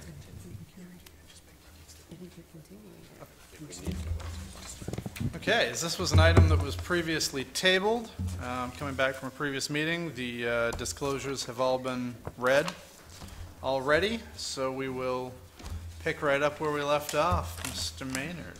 Actually, we have a representative here from the bank, and he has something interesting to tell us. Hello, my name's David West. I'm from the law firm of Duane Morris in Portland, Maine. I was here on the June 19th meeting where you guys so graciously granted us an extension to determine whether or not we were the bank was going to rehabilitate the property. I found out on my drive up here that the bank is not going to pursue rehabilitating the property, and we're not going to oppose the demolition of the property by the city. I think that makes life easier. Yeah. Yes. Would the bank be willing to sign the property over to the city? The bank does not have title to the property. Okay. So they can't. Thank you. Yeah. Okay.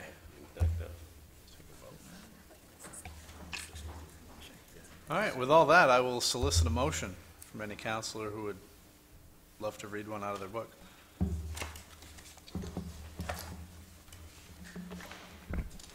Mr. Mayor, Counselor Ray. with regard to the property at 12 Fair Street to adopt I move. This is a motion. With regard to the property at 12 Fair Street to adopt the findings of fact, conclusions of law, and order of demolition proposed by the City Planning and Code Enforcement Department, which order establishes the corrective action to be taken by the property owner and the time frame for taking such action, and which authorizes the city administrator to take such corrective action if the property owner fails to do so, and to recoup the city's costs through a special tax or collective action. Second. Okay, we have a motion by Counselor Ray and a second by Counselor Lyson. Discussion on the council. Counselor Marcotte? Was this a two-motion item? Did we have to have a vote on the dangerous buildings first? No, the first item would just be to conduct the public hearing, which doesn't require a Doesn't vote. require a vote. Right, and then the item before you would be item number 2 with the requested action. Yes, thank you. Questions? The public? Back to the council. Call the roll. Counsel from Ward 1? Yes. Ward 2? Yes. Ward 3? Yes. Ward 4? Yes. Ward 5? Yes. Ward 6? Yes. Ward 7? Yes. Motion passed by a vote of 7 to 0. Thank you. Good job. Nice, Mike. Nice job. So glad we could come here tonight.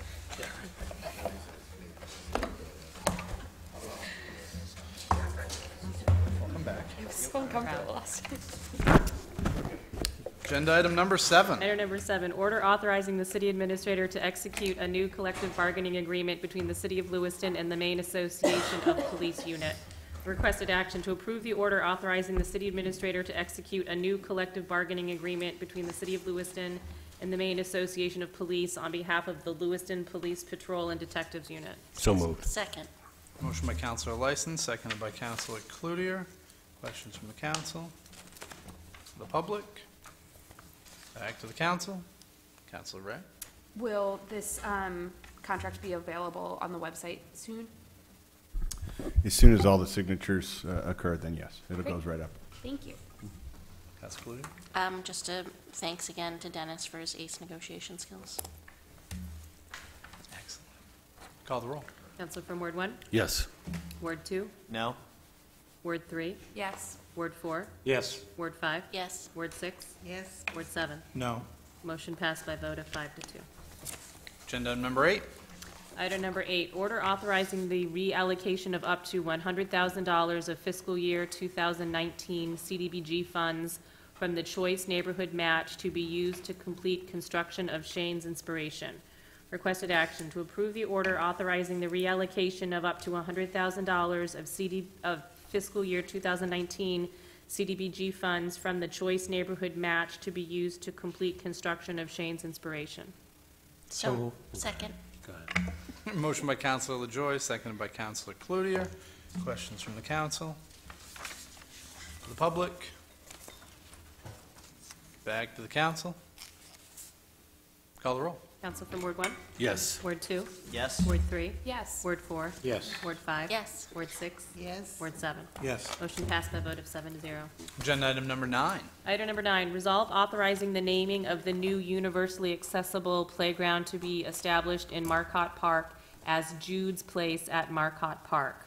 Requested action to approve the resolve authorizing the naming of the new universally accessible playground to be established in Marcotte Park as Jude's Place at Marcotte Park. So move. Second. Motion by Counselor Cloutier, wow, Marcotte, seconded Very by different. Counselor Very, very Pettingill. different. All right. Any questions from the council? The public? Back to the council. Call the roll. Counsel from Ward 1? Yes. Ward 2? Yes. Ward 3? Yes. Ward 4? Yes. Ward 5? Yes. Ward 6? Yes. Ward 7? Yes. Motion passed by a vote of 7 to 0. Okay. Agenda item number 10. Item number 10, resolve authorizing the city administrator to accept a donation of property to extend Mason Avenue.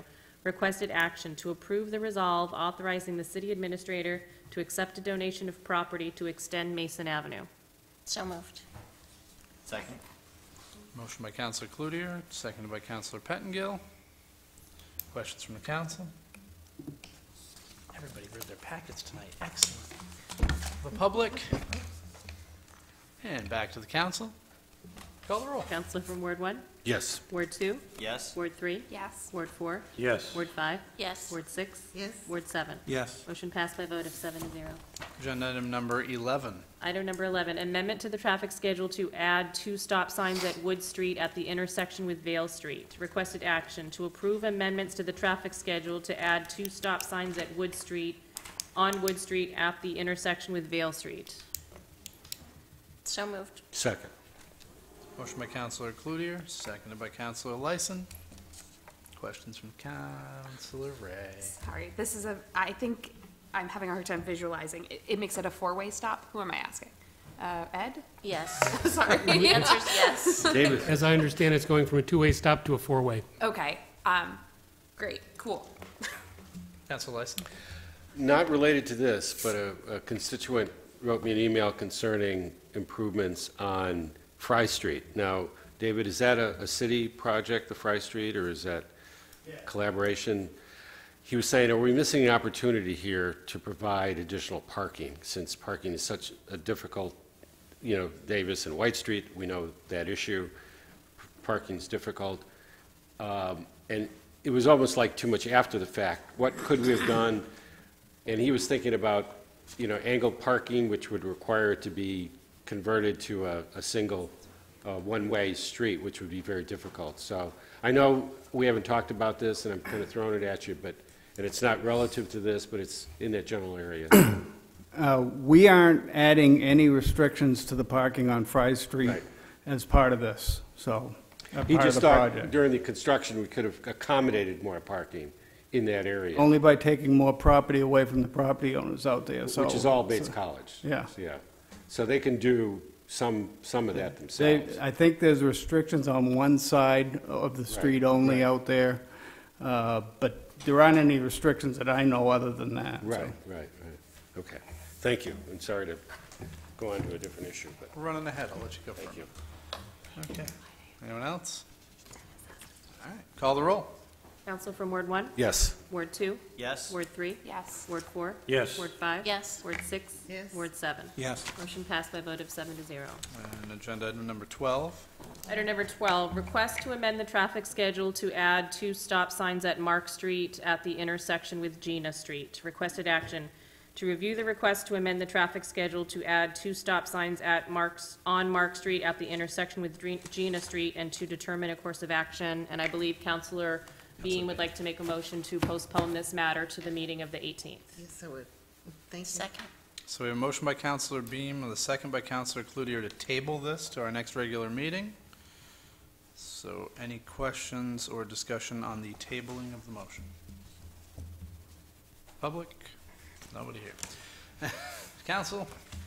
Call the roll. Counsel from Ward 1? Yes. Ward 2? Yes. Ward 3? Yes. Ward 4? Yes. Ward 5? Yes. Ward 6? Yes. Ward 7? Yes. Motion passed by a vote of 7-0. Agenda item number 13. Item number 13, authorization to accept transfer of forfeiture funds. Requested action, excuse me, that pursuant to Title 15, Maine Revised Statutes annotated, Section 5824-3 and Section 5822-4A, the City Council hereby acknowledges and approves of the transfer of $6,660 or any portion thereof in the case of the State of Maine versus Troy James, being funds forfeited pursuant to the court process. It is further acknowledged that these funds shall be credited to the City of Lewiston Drug Enforcement account. So move. Second.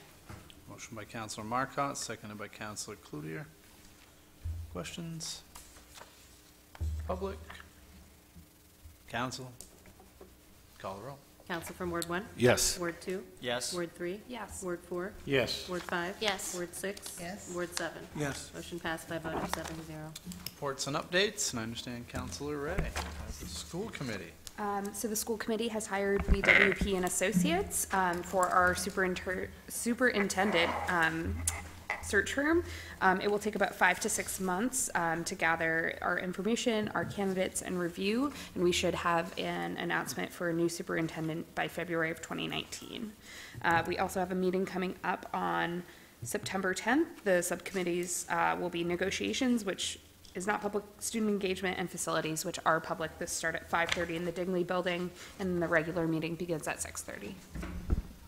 Any other reports or updates? Other business councilors may have regarding the government? Councilor Lyson? We do have another business item here that maybe we should take care of first. Yes. And then I have another one, so. Mr. Mayor, we received an application Friday afternoon at about 4 o'clock after the agenda was done. Of course, Monday was a holiday, so we didn't really have time to amend the agenda. The application was submitted for an outdoor entertainment permit for a concert in Kennedy Park on Wednesday night, September 12th. The concert would be from 7 to 8 p.m. in the evening. It would be for a country music band that played at different events in the city this summer. So again, we received that application late. So this would require 2 votes. The first vote would be to suspend the agenda and to add this item on to this evening's agenda would be the first vote, and then the second vote would be the requested action printed on your sheet. Okay. Entertain a motion. So move on the first. Suspend the rules. Do I have a second? Second. All right. Motion to suspend the rules by Councilor LaJoy, seconded by Councilor Pettingill. Any discussion on suspending the rules? Call the roll. Counsel from Ward 1? Yes. Ward 2? Yes. Ward 3? Yes. Ward 4? Yes. Ward 5? Yes. Ward 6? Yes. Ward 7? Yes. Motion passed by a vote of 7-0. And now the motion in front of us. The motion before you, public hearing for approval of an outdoor entertainment permit for a musical concert in Kennedy Park on September 12th. Requested action to conduct a public hearing on an application for an outdoor entertainment event in Kennedy Park and to grant a permit for an outdoor entertainment event as required by the City Code of Ordinances, Chapter 10, Article 1, Section 10-3, for an outdoor music concert to be held at Kennedy Park on Wednesday, September 12th, contingent upon positive recommendations from the Police Department, Fire Department, Code Health Officer, and Land Use Inspector regarding compliance with all regulations and compliance with all city ordinances. So moved. Second. Motion by Councilor Cloutier, seconded by Councilor Beam. Any discussion? Public? Back to the council. Call the roll. Counsel from Ward 1? Jim? Yes. Ward 2? Yes. Ward 3? Yes. Ward 4? Yes. Ward 5? Yes. Ward 6? Yes. Ward 7? Yes. Motion passed by a vote of 7-0. Okay, the only other city business that I have in front of us is we did receive a certificate from Senator King acknowledging our being named a Tree City USA. I didn't bring it in with me. Dottie was kind enough to put it on my desk, and I left it there. And September, just so everyone knows, is National Childhood Cancer Awareness Month, so we'll be announcing that every meeting in September. Anyone else? Yes, I have. Councilor Lyson? As council knows and some of the public and certainly staff, we've been putting in a crosswalk at the Basilica as part of the Bartlett Street improvements. And I've been asked to explore the possibility of a change order to add some flashing lights, solar-powered flashing lights that there's some discussion about will that be supported by MDOT, and if it were, they would pick up 90% of the funding of that. The approximate cost is about $15,000. That means we would pay $1,500, which I think is a worthwhile investment on our part. But there was some discussion with both Public Works Director and City Administrator Barrett that said that MDOT has already said that they cannot do that. They wouldn't support that. I've received other information that there's a possibility, based upon the amount of the slowness of the pedestrians, the fact that they have to cross a street that's less than 35 miles an hour is mitigating. But I'd hate to miss an opportunity to do this and roll it in the project and get funded. I think it would be helpful. If you've been out there, you've got bad sight distances, you've got a difficult passageway, and it being alerted by flashing lights and would certainly help protect people who are trying to cross there, and also give the people who are driving an opportunity to make sure that they see what's happening as well. So I don't know, and Ed may have a... Yeah, quick update. It's our understanding the state will not participate because it does not meet any of the state's requirements for a rapid flashing beacon. We can re-verify that to make sure that that's the case. A beacon can be installed at any point, so it doesn't have to necessarily be done as a part of this contract, although certainly if we could get the state to participate, that would be the way to do it. Our guess is it would cost about $15,000 to install those. I will also point out that we are close to getting a final report back from our pedestrian crosswalk study that's been ongoing around the city.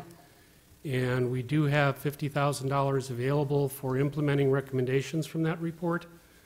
You might want to take a look at this. If the state will not participate, we could take a look at this project in the context of all of the other projects that are coming back from that consulting report and try to set some priorities. So I'm suggesting it might be a possibility. Might also be worth actually seeing how that crosswalk works.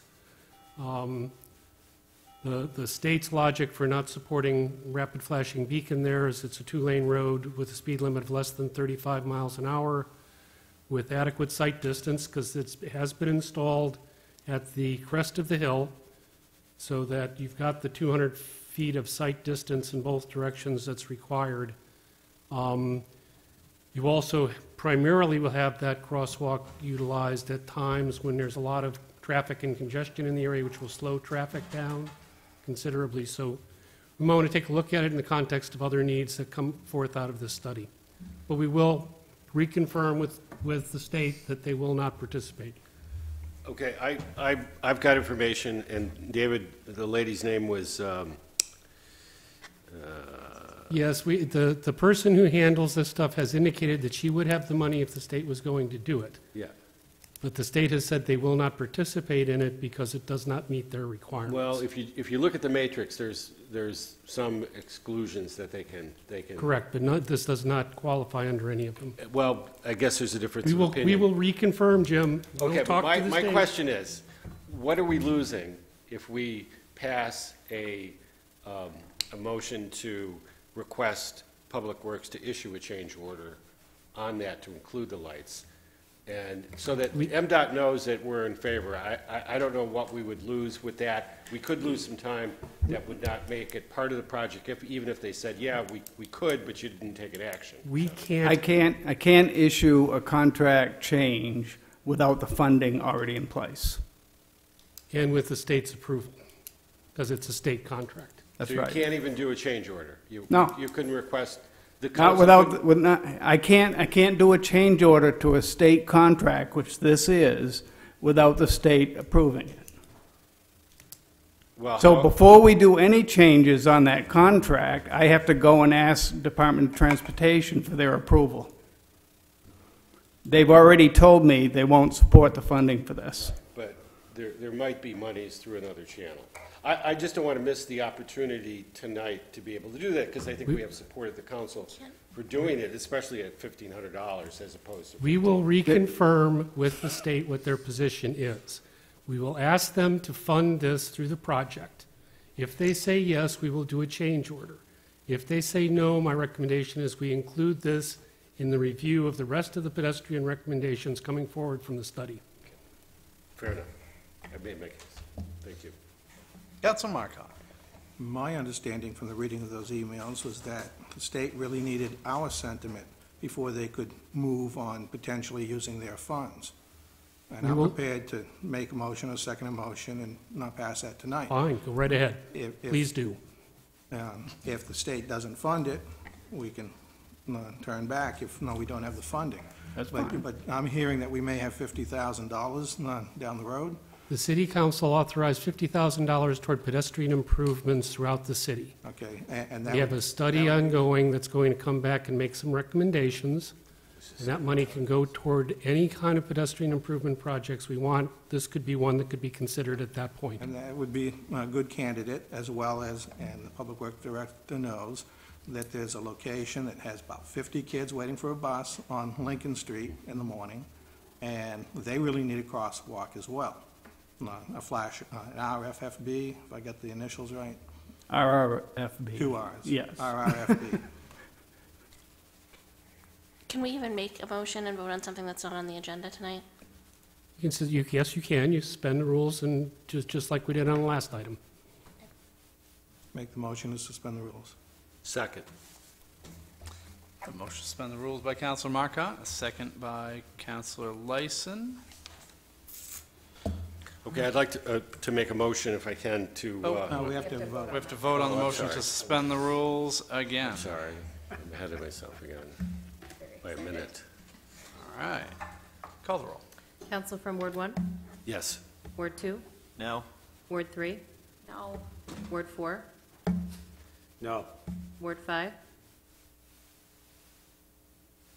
Yes. Ward 6? Yes. I'm sorry, yes? Big yes. Yes, thank you. And Ward 7? Yes. Motion passed by a vote of 4-3. Okay. Now, Councilor I Lyson. can, I'd like to make a motion to require Public Works to issue a change order on the Bartlett Street Improvement Project, specifically concerning the crosswalk at the Basilica across Bartlett Street, and the change order to be specifically flashing light, solar-powered flashing beacons, lights in that project, and to make sure that they understand that the council is requesting this, especially if they can make it part of the project and provide 90% of the funding. Just to clarify, we would have to request that the state approve a change order, not require us to do a change order because we don't have the authority to do it, just to clarify. Okay, how but it would work. doesn't Public Works have to prepare the documentation for the change order? Yes, we can. I mean, we can prepare the change order and submit it to them, see if they approve it. I was waiting to hear the word contingent. Would that be appropriate, the word contingent upon state funding? Contingent on state funding, I'll take that friendly amendment. Second. Councilor Cloutier? So can we just have clarification on like what we're actually requesting? Because I just heard someone say, we can't request a change order, but yet we're making a motion. We can't It was clear before we made the motion that we couldn't request a change. Right, We so, can't but now we're re- making them, yes. We can't require, Public Works cannot issue a change order, cannot be required to issue a change order. We can be required to submit a change order to the state requesting that they approve it, Okay, so because they have to approve the change order. could Kathy read what she has for the motion? So I've incorporated. Because I see her diligently writing something down over there. So to require, so please correct me, Councilor Lassen, to require Public Works to prepare material to submit to the Maine Department of Transportation regarding the Requesting a change. regarding the request regarding the construction of the crosswalk on Bartlett Street in the area of the Basilica, to include the solar-powered beacon lights, contingent upon state funding available. Okay, so what we're asking is for Public Works to request a change order to install the RRFBs, contingent upon state funding. Just to be clear, you've already done that, right? No, not the lights. You've already asked them about Yes. doing the lights? Yes. So Yes. you've But already I'll done it. ask them again. All right. We're asking Public Works to ask again. Great. Makes perfect sense. Okay. Call the roll. Counselor from Ward 1? Yes. Ward 2? No. Ward 3? No. Ward 4? No. Ward 5? Yes. Ward 6? Yes? Ward 7? Yes. Motion passed by a vote of 4 to 3. Okay, now that we all feel better, I feel great. I will, We don't know I'll- that, though. give me the right motion here. I make a motion to adjourn. Outstanding. Second. All in favor? All right.